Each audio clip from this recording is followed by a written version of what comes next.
कैसे हैं आप लोग। आज हम लोग केमिस्ट्री का थर्ड पार्ट पढ़ेंगे, जिसमें हम आप लोग को बताएंगे कि संयोजन या संश्लेषण अभिक्रिया के कितने प्रकार थे। पिछले वीडियो में मैंने आप लोग को बताया था संयोजन या संश्लेषण अभिक्रिया, और यहाँ पर हम लोग उसके प्रकार को पढ़ेंगे।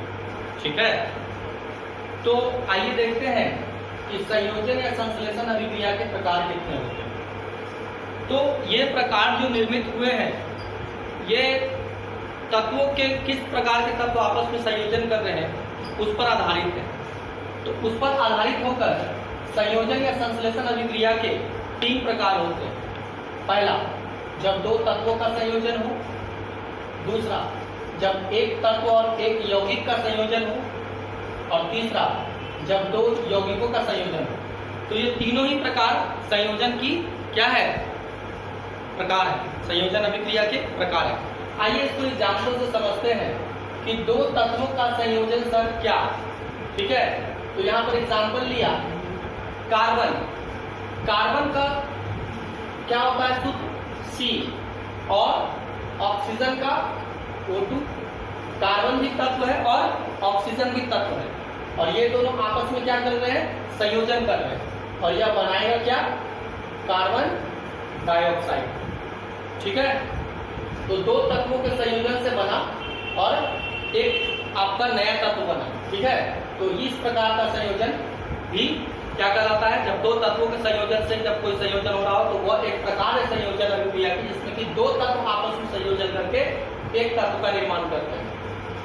दूसरा प्रकार है एक तत्व और एक यौगिक का संयोजन, जिसमें कि एक तत्व हो, ठीक है, और दूसरा क्या हो, यौगिक हो। तो आइए उसका एग्जांपल देखते हैं। पहले बोला एक तत्व, तो मान लिया कि मैंने यहाँ पर तत्व जो है वो ऑक्सीजन ले लिया। ठीक है, दूसरा कहा कि एक यौगिक। ठीक है, तो एक यौगिक क्या है, तो यौगिक मान लीजिए बच्चों ने यहाँ पे ले लिया CO। CO क्या होता है, CO सूत्र है कार्बन मोनोऑक्साइड का। CO क्या है, कार्बन मोनोऑक्साइड का सूत्र है। अब देखिए, ये एक तत्व है और यह एक यौगिक है। तो एक तत्व और एक यौगिक मिलकर क्या बना रहे हैं, एक नया तत्व बना रहे हैं। तो यह क्या बनेगा आपका बच्चों, CO2, 2CO।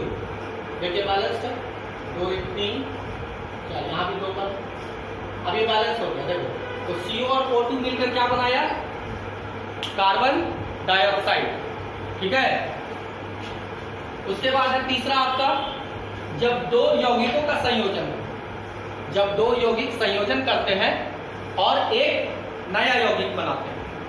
ठीक है, तो 2 यौगिक, इसका एग्जांपल लेते हैं। कौन से 2 यौगिक हुए, मान लिया यहां पर एक यौगिक है हमारा चूना, कैल्शियम ऑक्साइड। ठीक है, और दूसरा यौगिक है हमारा कार्बन डाइऑक्साइड। देखिए, ये दोनों क्या है, यौगिक है, और इनके संयोजन से एक नया तत्व बनेगा। उसे हम कहेंगे, एक नया यौगिक बन जाएगा, एक नया यौगिक का निर्माण होगा। तो वह भी एक तरह का संयोजन अभिक्रिया, जिसमें कि आपके 2 यौगिक मिलकर एक यौगिक का निर्माण करेंगे। कौन सा यौगिक बनेगा, कैल्शियम कार्बोनेट। ठीक है, कैल्शियम कार्बोनेट। तो यहां पर हमने देखा कि संयोजन या संश्लेषण अभिक्रिया के 3 प्रकार।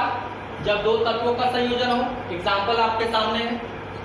जब एक तत्व और एक यौगिक का संयोजन हो, एग्जाम्पल आपके सामने है।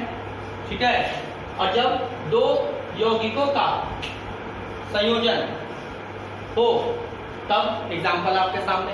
तो ये सारे प्रकार जो है आपके, वह किसके हैं, वह सारे प्रकार आपके किसके हैं, संयोजन या संश्लेषण अभिक्रिया के।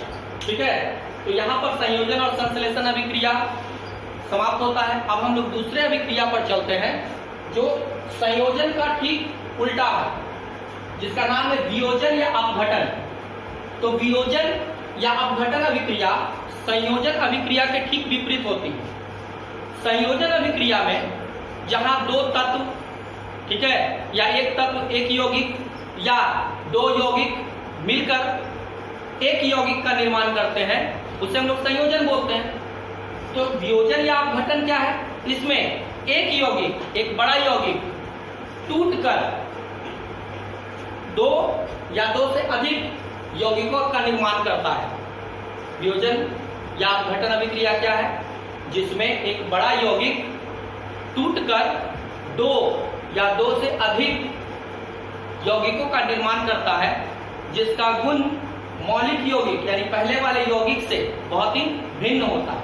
उसे हम क्या कहते हैं? वियोजन या अपघटन। वियोजन या अपघटन का मतलब ही होता है टूटना, टूटना। ठीक है, वियोजन अभिक्रिया यानी कि तोड़ने की अभिक्रिया, अपघटन अभिक्रिया यानी कि तोड़ने की अभिक्रिया। ठीक है, तो वियोजन या अपघटन अभिक्रिया क्या है? तो वह अभिक्रिया जिसमें एक बड़े अणु के टूटने से दो या अधिक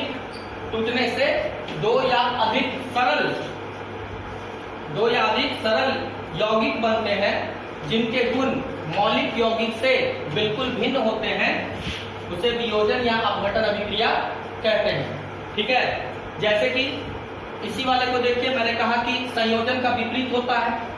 तो यहाँ पर यदि मैं कैल्शियम कार्बोनेट CaCO3 लेता हूँ और इसे मैं गर्म करता हूँ, CaCO3 को गर्म करूंगा, कैल्शियम कार्बोनेट को गर्म करूंगा, तो यह किस में टूट जाएगा? CaO यानी चूना और कार्बन डाइऑक्साइड में।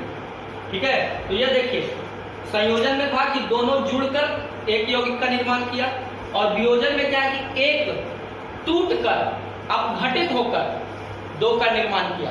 तो यही है वियोजन या अपघटन अभिक्रिया, जिसमें एक यौगिक टूटकर दो या अधिक यौगिकों का निर्माण करता है, जिसके गुण मौलिक यौगिक से बिल्कुल भिन्न होते हैं, उसे हम कहते हैं वियोजन या अपघटन अभिक्रिया। ठीक है, अब आइए, वियोजन या अपघटन अभिक्रिया क्या कोई चीज ऐसे ही टूट जाती है? किसी चीज को, जैसे कि आपके घर में यदि कोई टेबल है, चेयर है, तो वो अपने आप तो नहीं टूटेगी, या तो उसे तोड़ा जाए, बिना तोड़े तो वो टूटेगा नहीं। तो तोड़ने के लिए हम किस चीज का उपयोग करते हैं? ऊर्जा का। तोड़ने के लिए किस चीज का उपयोग होता है? ऊर्जा का। और ऊर्जा के तो बहुत सारे प्रकार होते हैं। तो वियोजन या अपघटन कभी भी होगा तो बिना ऊर्जा के नहीं होगा। वियोजन या अपघटन अभिक्रिया करने के लिए हमें ऊर्जा देनी पड़ती है। ठीक है, ऊर्जा हमें देनी पड़ती है। तो ऊर्जा बहुत प्रकार के होते हैं, लेकिन वियोजन या अपघटन अभिक्रिया करने के लिए मूलतः हम लोग तीन प्रकार से अभिक्रियाओं को ऊर्जा देते हैं। पहला, वैद्युत अपघटन यानी कि विद्युत ऊर्जा के द्वारा अपघटन करना। वैद्युत अपघटन का मतलब क्या होता है? जिस अपघटन में हम विद्युत ऊर्जा का इस्तेमाल करते हैं, उसे हम लोग कहते हैं वैद्युत अपघटन। दूसरा होता है प्रकाश अपघटन। ठीक है बच्चों, ये आपके बिहार बोर्ड के किताब में नहीं होगा, लेकिन यह एक प्रकार है, इसलिए मैंने यहाँ पर आप लोगों को बता दिया। पहला आपका है वैद्युत अपघटन, दूसरा है प्रकाश अपघटन, और तीसरा है ताप अपघटन। ठीक है, तो वैद्युत अपघटन में क्या करते हैं? विद्युत ऊर्जा का उपयोग करके हम लोग वियोजन या अपघटन करते हैं। प्रकाश अपघटन में क्या करते हैं? प्रकाश ऊर्जा का इस्तेमाल करके हम लोग वियोजन या अपघटन करते हैं। और ताप अपघटन क्या है? जहां अपघटन या वियोजन करने के लिए हम लोग ताप का इस्तेमाल करते हैं, उसे ताप अपघटन कहते हैं। ठीक है, तो इसे आप लोग नोट कर लें।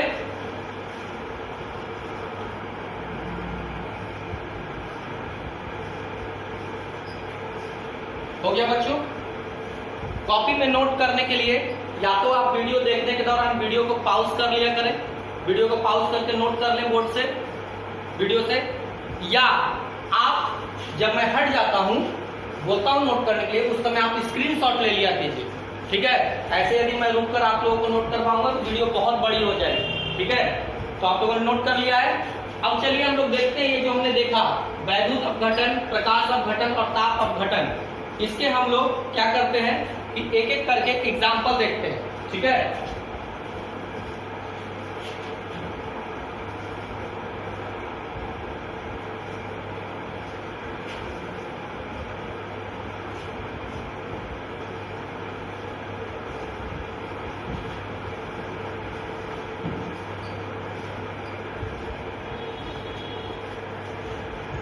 सबसे पहला है वैद्युत अपघटन। ठीक है, तो वैद्युत अपघटन क्या, इसको हम लोग समझते हैं। वैद्युत अपघटन यानी कि जिस अपघटन या जिस वियोजन को करने के लिए विद्युत ऊर्जा का उपयोग होता है उसे हम क्या कहते हैं, वैद्युत अपघटन। जिस अपघटन या वियोजन अभिक्रिया को करने के लिए विद्युत ऊर्जा का इस्तेमाल होता है उसे हम कहते हैं वैद्युत अपघटन। जैसे जल का यदि आपको अपघटन करना है, जल का सूत्र होता है H2O, ठीक है, इसका अपघटन करना है तो आप क्या देंगे, वैद्युत ऊर्जा, यानी कि विद्युत ऊर्जा देंगे आप, विद्युत ऊर्जा।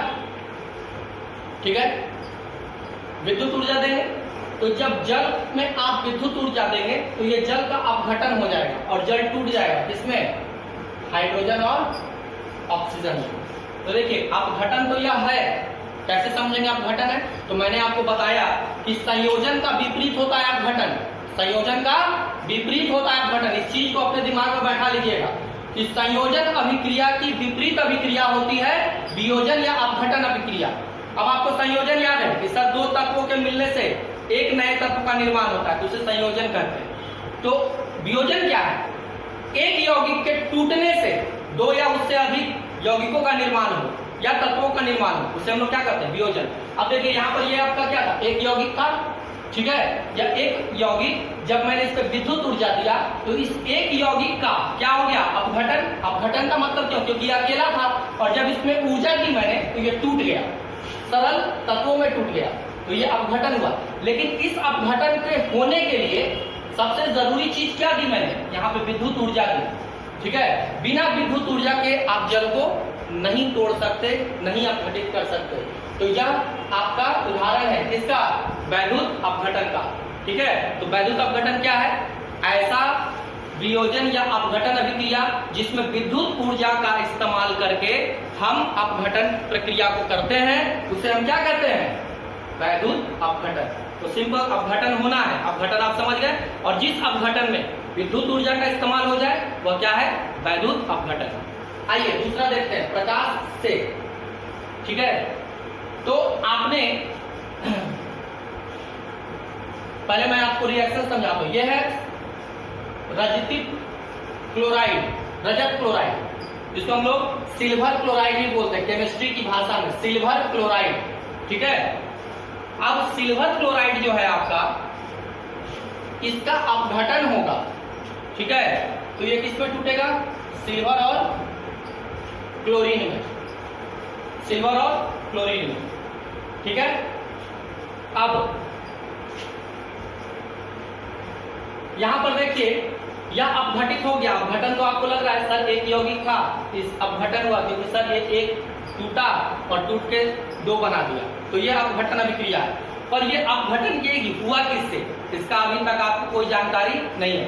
इसमें जानकारी मिला कैसे, इस पर भी लिखा मैंने विद्युत ऊर्जा, तो आपको पता चले कि ये अपघटन जो है ना सर, ये विद्युत ऊर्जा से हुआ, इसलिए इसे हम वैद्युत अपघटन कहेंगे। यह अपघटन हो रहा है पर अभी पता नहीं है कि किस प्रकार का अपघटन है। तो जैसे ही बच्चों इसमें मैं प्रकाश लिखूंगा तो आप समझ जाएंगे, या कहीं भी इस तीर के ऊपर प्रकाश लिखा रहे तो समझ जाना है कि अपघटन हो रहा है, तो ये किसकी मदद से हो रहा है, प्रकाश की मदद से, उसे हम क्या कहेंगे, प्रकाश अपघटन, ठीक है।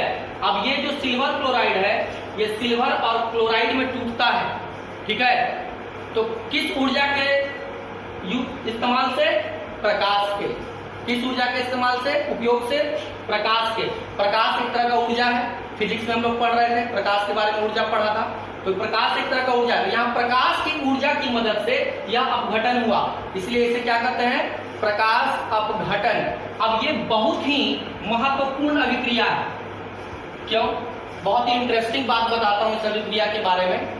पुराने जमाने में फोटो खिंचाता था कोडेक के कैमरा से, जिसमें कि रील लगता था, आप लोगों ने देखा होगा, मम्मी पापा से पूछेगा, आप तो DSLR आ गया, मेमोरी चिप लगता है सर, मोबाइल में फोटो खिंचाया जाता है सर, अब आप लोग वो सब नहीं देखते होंगे। लेकिन पुराने जमाने में अपनी मम्मी पापा से पूछा कि कैमरा में निगेटिव होता था, एक रील टाइप का होता था निगेटिव, और कैमरा में उस रील को डालकर फोटो खींचा जाता था, ठीक है। तो उस फोटो पर क्या होता था, सिल्वर क्लोराइड, उस निगेटिव पर क्या होता, सिल्वर क्लोराइड, और जब हम बटन दबाते थे तो एक प्रकाश आता था तो वह प्रकाश निगेटिव पर पड़कर उस सिल्वर क्लोराइड को सिल्वर और क्लोराइड में तोड़ देता था। तो जब ये अपघटित होता था तो क्लोराइड एक गैस है, यह गैस टूट जाता था और छाप किसका बचता था? सिल्वर का, जिसकी वजह से नेगेटिव पर हमें छाया चित्र देखने के लिए मिलता था। कभी भी आप घर में कोशिश करेंगे नेगेटिव देखने का तो छोटा सा आता है, आप उसे देखेंगे तो जिनका भी तस्वीर होता है उनके छाप छूटे होते हैं तस्वीर पे, वो नेगेटिव होता है और यही अभिक्रिया उस नेगेटिव पर होती है। यानी कि पुराने जमाने में यह अभिक्रिया फोटोग्राफी के लिए की जाती थी, इसलिए बहुत महत्वपूर्ण अभिक्रिया। ठीक है, सिल्वर क्लोराइड का प्रकाश अपघटन से, ठीक है, सिल्वर क्लोराइड समझ में आया। तो ये हुआ आपका प्रकाश अपघटन। आइए ताप अपघटन का देख लेते हैं कि ताप से कैसे। तो ताप अपघटन का अभी मैंने आप लोगों को एग्जांपल बताया था, अभी भी मैंने बताया था कि कैल्शियम कार्बोनेट CaCO3, ठीक है, इसको जब आप गर्म करेंगे तो ताप का चिन्ह केमिस्ट्री में एक त्रिभुज बनाकर दिया जाता है, छोटा सा त्रिभुज बना रहेगा तीर के ऊपर। तो इसका मतलब हम समझ लेंगे कि यदि तीर के ऊपर छोटा सा त्रिभुज का चिन्ह बना हुआ है तो इसका मतलब कि उस अपघटन में या उस अभिक्रिया में ताप का इस्तेमाल हो रहा है। त्रिभुज का मतलब ताप, ठीक है। तो कैल्शियम कार्बोनेट को जब हम गर्म करेंगे, ताप देंगे तो यह किसमें टूट जाएगा? कैल्शियम ऑक्साइड और कार्बन डाइऑक्साइड, ठीक है। तो देखिए यह भी एक अपघटन अभिक्रिया है। देखिए यदि विद्युत ऊर्जा मैं हटा दूं तो देखिए जल का यौगिक टूटा तो हाइड्रोजन और ऑक्सीजन बनाया, अपघटन है। किसकी मदद से हुआ? विद्युत ऊर्जा की। तो कौन सा अपघटन हुआ? वैद्युत अपघटन। या देखिए यदि मैं प्रकाश को ढक दूं तो सिल्वर क्लोराइड टूटा, किसमें बना? सिल्वर और क्लोरीन गैस बना, ठीक है। यदि मैं प्रकाश को ढक देता हूं तो ये अपघटन है, ठीक है। अब अपघटन ये किसकी मदद से हुआ? प्रकाश की मदद से हुआ, इसलिए यह क्या है? प्रकाश अपघटन है, ठीक है। ताप अपघटन, यदि मैं इस त्रिभुज को हटा दूं, ठीक है, तो आप देख रहे हैं कि एक तत्व है और एक तत्व एक से अधिक तत्वों का निर्माण कर रहा है अपघटित होने के बाद। तो यह भी अपघटन अभिक्रिया है या वियोजन अभिक्रिया है। लेकिन यह वियोजन या अपघटन किसकी मदद से हो रहा है? ताप की मदद से हो रहा है। त्रिभुज के चिन्ह को देखा, समझ गया कि यह अपघटन किसकी मदद से हुआ? ताप के अपघटन से। इसलिए यह कौन सा अपघटन हुआ?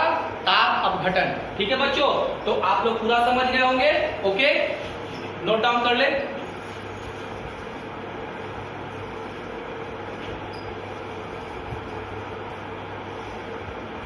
ठीक है बच्चों, नोट कर लिया आप लोगों ने, समझ गए अच्छे से, ठीक है। आप मैं मिटा रहा हूं।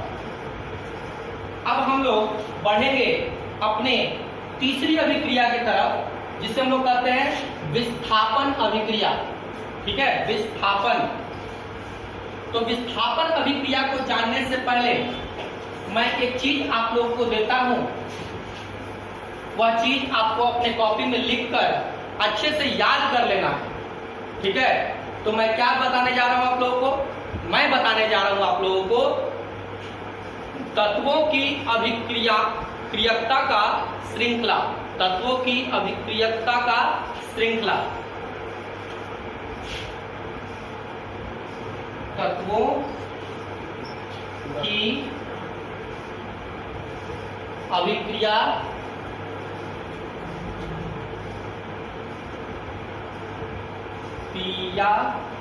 तत्वों की अभिक्रियकता तत्वों की अभिक्रियकता की श्रृंखला, ठीक है बच्चों।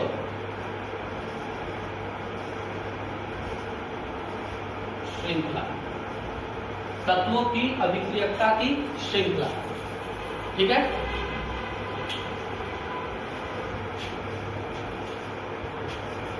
तो मैंने आप लोगों को पहले भी बता रखा है बच्चों कि I am the teacher of English medium.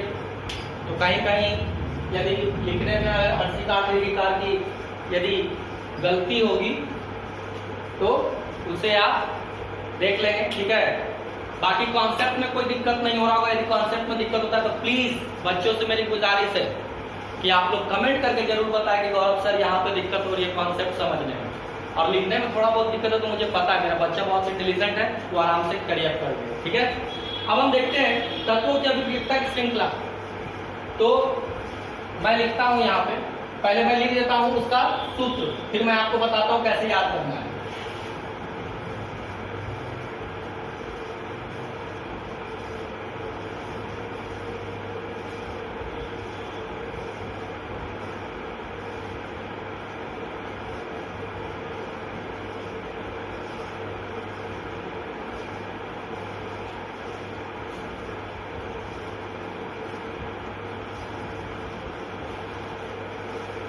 ठीक है। यह क्या है? यह पोटासियम का सूत्र है। यह क्या है? यह सोडियम का सूत्र है। यह क्या है? कैल्शियम का सूत्र है। यह क्या है? मैग्नीशियम, ठीक है। यह क्या है? एल्यूमिनियम। यह क्या है? जिंक। यह क्या है? लोहा। यह क्या है? लीड। यह क्या है? हाइड्रोजन। यह क्या है? कॉपर। यह क्या है? रजत यानी कि सिल्वर। यह क्या है? सोना। और यह क्या है? प्लेटिनम, ठीक है। यह अभिक्रियकता की श्रृंखला है। तो यहां पर मैं आपको एक कॉन्सेप्ट बता रहा हूं, ध्यान से सुनिए। जब हम ऊपर से नीचे की तरफ आएंगे तो अभिक्रियकता घटती है।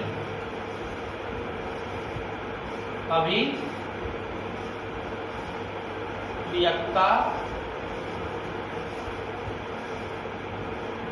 घटती है, ठीक है। ऊपर से, जैसे कि मान लीजिए आपसे पूछा गया कि सबसे ज्यादा अभिक्रियाशील तत्व का नाम बताइए, तो सबसे ज्यादा अभिक्रियाशील कौन है? पोटासियम। सबसे कम अभिक्रियाशील तत्व का नाम बताइए, तो सबसे कम कौन है? प्लेटिनम, ठीक है। सबसे अधिक पोटासियम और सबसे कम प्लेटिनम। तो यदि सोडियम की बात करें तो सोडियम के नीचे जितना भी है, सोडियम उन सभी से सबसे ज्यादा अभिक्रियाशील है, लेकिन पोटासियम से कम अभिक्रियाशील है। उसी तरह यदि मैं कैल्शियम की बात करूं तो कैल्शियम सोडियम और पोटासियम से कम अभिक्रियाशील है, ठीक है। पर अपने उसके नीचे जितने भी हैं उन सभी से अधिक क्रियाशील है, ठीक है। तो यहां आप समझ गए होंगे, ऊपर से नीचे आने में आपको तत्वों की अभिक्रिया क्या होगी? घटेगी। तो ठीक इसका विपरीत, नीचे से ऊपर जाने में अभिक्रियकता क्या होगी? जी हाँ, बिल्कुल सही, बढ़ेगी। अभिक्रियकता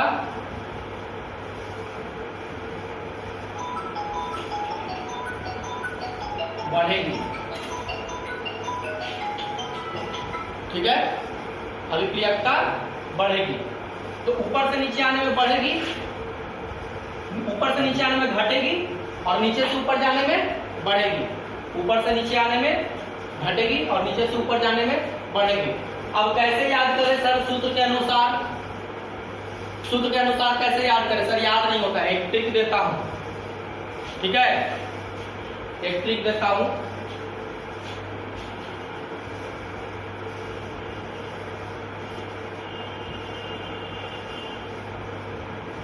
यहां पर समझिए,